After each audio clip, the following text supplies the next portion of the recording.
lot, right? We couldn't get stops. I mean, it's tough. We played that back-to-back, flew down here. We knew we were going to be tired. This is one of those days where you got to push through mentally, right? And, give them credit. They just kept attacking. We were on our heels. But also on the flip side, we made a run and came back. You know what I mean? So I think the biggest thing is just learning from it. We made some mistakes on both ends of the floor, learning from that. But we made a lot of progress individually as a collective, too, to be able to withstand that run, come in at halftime, deal with adversity, and still, be there to finish. Knowing what he's gone through, what goes through your mind when Darius has to go out with an injury? I came back here with him and I said, hey, this is part of it.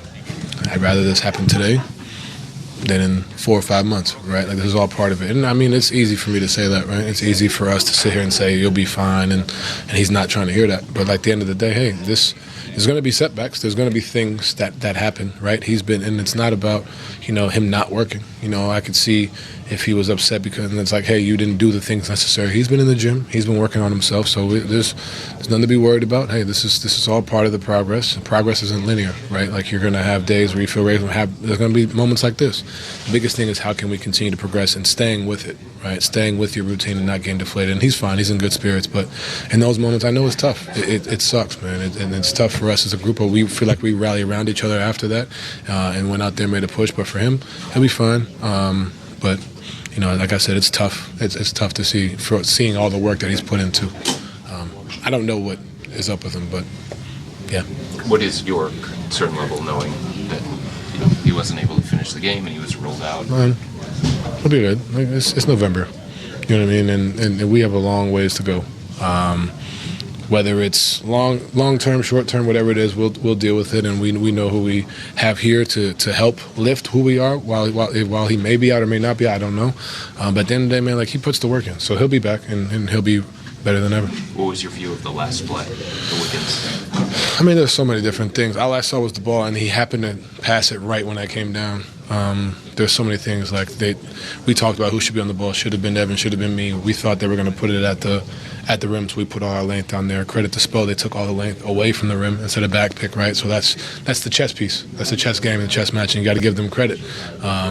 They made a excellent read, an excellent call, and you learn from these things. This is great. This happened now. I mean, obviously we lost, but this is something that now you get to a situation later in the year. It's like, okay, we understand where we can adjust and watch the film and go from there. You talk about the big plays that Evan made and how it kind of shows the evolution offensively for him. Yeah, I mean, I told his dad to come get the ball earlier.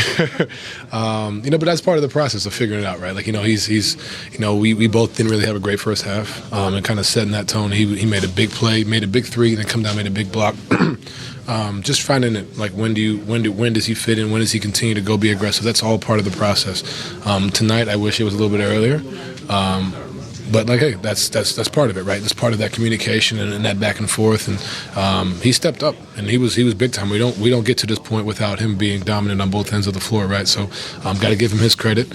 And he's continuing to build and elevate each night, every single night, and that's what you want to see out of him. Sam missed his first 7 shots, and then he goes on that run early in the fourth quarter. What's going through your mind there? I mean, he's the leader in the league in field goal percentage or something like that, right? That's who Sam is. He's not missing, you know what I mean? And when you miss that many shots, it's coming back. And like I said, the work always prevails, right? When he's missing shots he makes, it's coming at some point. And for him to get us back to, where we were and get us the lead, that's big time. Anything else? All right, thanks, Alan. Thank you.